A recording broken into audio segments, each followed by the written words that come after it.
നേരത്തെ ഉരുൾപൊട്ടിയ ഭാഗത്തു കൂടിയാണ് വെള്ളം ഒഴുകി വരുന്നത്. പക്ഷേ വീണ്ടും ഉരുൾപൊട്ടിയിട്ടൊന്നുമില്ല എന്ന് പറയുന്നുണ്ട്. അപ്പോൾ ഇത് മഴ കൂടിയത് കൊണ്ടാണ്. മഴ കൂടിയതുകൊണ്ട് ഉരുൾ പൊട്ടിയിട്ടുണ്ട് മാഡം. മരങ്ങളും കല്ലുകളും ഈ പുഴയിലൂടെ വന്ന് ലൈവ് കണ്ടവരാ ഞങ്ങൾ.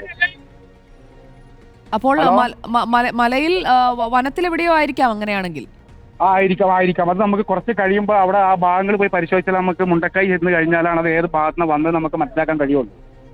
ഇപ്പോൾ ദീപക് മോഹൻ അവിടെ എത്തിയിട്ടുണ്ട്. ദീപക് അവിടെ എത്തിയപ്പോൾ ചെറിയ നീർച്ചാലുകളാണ് നമ്മളവിടെ കാണുന്നത്. ആ ഉരുളുപൊട്ടിയ ആ മണ്ണൊക്കെ പോയ ഭാഗത്തു കൂടി ചെറിയ നീർച്ചാലുകൾ മുകളിൽ നിന്ന് ഒഴുകി വരുന്നതാണ് കാണുന്നത്.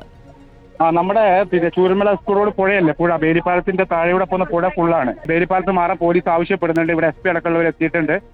നിലവിലെ ജനങ്ങൾ അത് സമ്മതിക്കുന്നില്ല. അതായത് ഇവിടെ ഒരുപാട് പ്രശ്നങ്ങളുണ്ട്, അത് പരിഹരിക്കാൻ ഇവിടെ കളക്ടർ വന്ന് ഉറപ്പ് പറഞ്ഞാലേ ഇവിടുന്ന് പിരിഞ്ഞു പോകുള്ളൂ എന്നുള്ള വാശിയിൽ ഈ ചൂരൽമല പ്രദേശത്തെ മുഴുവൻ ജനങ്ങളും ബേലിപ്പാലത്തിൽ കൂടി നിൽക്കുന്നുണ്ട്.